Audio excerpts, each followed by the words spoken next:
this is Melissa with the Craigsville Public Library again, and I am here today with Destiny from Fayette Veterinary Hospital. She is a vet tech there, and she is going to share with us about her job. And she also brought Lacey so that we can see Lacey and see some things that she can do and what a good dog she is. Okay, Destiny, tell us about your job. What is it that you do? Okay, so being a veterinary technician is kind of like being a nurse for dogs, but it is a lot more than just being a nurse because there's a lot of things behind the scenes that a lot of people don't see. So you are not only just that nurse, but you're a radiologist, you're taking the x-rays, you're a phlebotomist, you're taking the blood, you're an anesthesiologist, you're there next to the doctor as they're performing surgery and making sure your patient is under anesthesia well. You're taking blood pressures, you're taking temperatures, you're listening to the patient, and you're doing a lot of things that people don't realize that you do. You're not just a nurse, you do kind of everything around the hospital, as well as cleaning up and making sure your patients are cared for and fed and loved, and that's kind of the best part of the job. Wow. Now you probably see the animals first before the doctor even comes in, right? You'll come in Correct. and kind of assess the situation and Yeah. talk to the owner.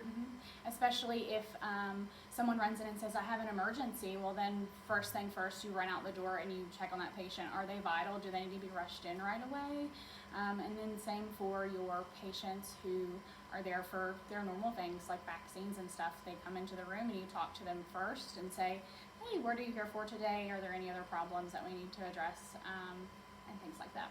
How long have you been doing this? I have been on the job for 3.5 years now. And so as soon as I graduated from college, I started at Fayette Veterinary, and I've been there ever since. Do you still see new things that surprise you all the time, and you're like, I got to get out my book and see what I need to do? Yeah. There's a lot of like asking other veterinary technicians, not only just that but around the world, like on the internet, because there are so many things that us and our doctors see every day that it's new to us, and veterinary medicine, especially where your patients can't talk to you, can be kind of tricky to figure out things. So We never outgrow the need for our books, do we? No, We no, always no. need to go back to those reference books and look and see what other people have written and to answer our questions. You said your favorite part of the job was, tell me again, I think you mentioned it already. Taking care of my patients, making sure that they get the adequate care, and being able to have clients give me their patients and trust me wholeheartedly and know that I wouldn't fail them for the world, because that's my job, is just to make sure that my patients are cared for. Now, we won't tell, but do you have a favorite animal? I do. Well, probably.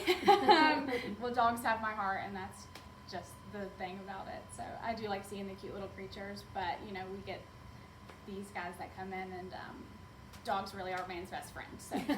And Charity told me that they see all kinds of animals, big ones, cows, horses, and down to small ones, like if you have geckos or turtles or birds or anything that we would have in our home, right? Yeah, and we saw like a few goats last week too, so that's super cool. Yeah, we see a lot. Now, do you have anything that people might bring in that is not a pet, but they found like a raccoon or something that might need hospital care, but is not a pet? Do you do that? So legally, veterinarians can't perform on like wildlife that come in. So say you hit a raccoon, or we've had someone hit a measle before, like a little ferret, or snapping turtles, and they bring them in. If they're in too rough of shape or things like that, we have to call wildlife services so they can get them to rescues or rehabilitation centers to get them taken care of, because unfortunately we just can't give them the care that we'd like to. Right. Now, you brought some things to show us. What did you I bring did. to show Okay, us? so these are bladder stones that we removed from a dog. As you can see, these are really, really large. And And there it are looks several like of a them. real stone. Yes.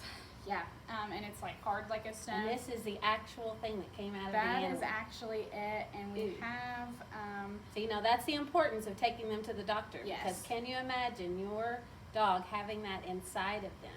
They would need care. this patient was peeing a lot, drinking a lot, and had bloody urine. And so obviously owners knew something was up. But here are those. Oh my goodness. And that is like in the bladder. And so then this was when we first took them out, and so you can see that Oh, they've changed wow. in color from sitting on the shelves, but yeah. That is amazing. And people get these too, Yes, right? And but they're usually not this large. no, that, would, no. that would be really bad. And dogs get these from various things, genetics, just like we do, but a lot of it is diet related and things like that, because their diet is very different from ours. So should we be careful though what we feed our pets at home? Yes, and pet food and diets that you get on the shelves are regulated and have certain fats and oils and things that are meant for your dog's body to absorb those correctly. And whenever we feed them table scraps and things that we shouldn't, you can see a lot of issues. Yeah. And we always feel sorry for our pets, and they're begging, and we want to give them something that we're eating, but it's not always the best thing to do. Correct. And I always say it's like in moderation, and so little treats throughout the day are fantastic. And you'll even see she has a little piece of pizza when she'll get whenever at the end when she's done. But now these are specifically for dogs. dogs, though, right? yes, Mhm. correct. And so that's like the best part. You can buy things that look like that. It still makes them feel special Mhm. that it's a treat. So Good. And you had some things to show us that Lacey could do? she can do some things. Yes, she certainly can. Lacey, would you like to sit up for me? Come here. Would you like to stand up? Thank you so much. Would you like to shake? Thank you.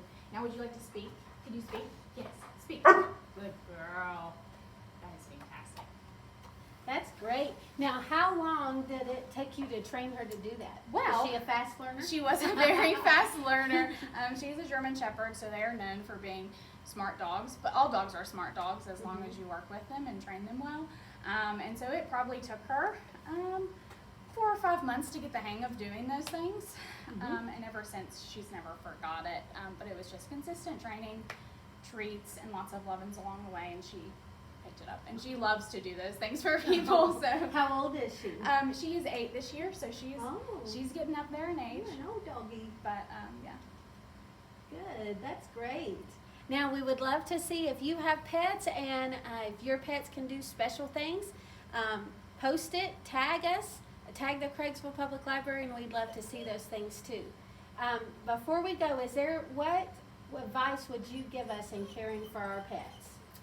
It's just always love them is the biggest thing, and and loving them is whenever they are sick or they're hurt or injured, is taking them and making sure that they get the adequate care that they deserve. So call your veterinarian if you have a question or if something's wrong with your pet. Take them in if their ears hurt or if they're too itchy.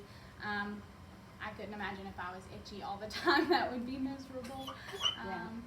And your veterinarian, you just trust in them and they will give your pet the care that they deserve. But love is the biggest part there. As long as you love your pets, they will love you back. So. And I can't let you go without asking, do you have a favorite book? I do have a favorite book. It is called All Creatures by Cy Robinson, and I really like that. It tells the story of all the animals by their perspective. Oh, that's great. She's running.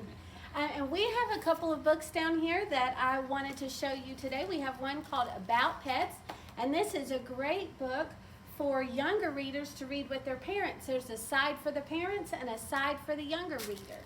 And we'll have this one at the library. We also have this one. On this side it says The Cat, Cats Rule and Dogs Rule. On this side it says The Dog, Dogs Rule and Cats Rule.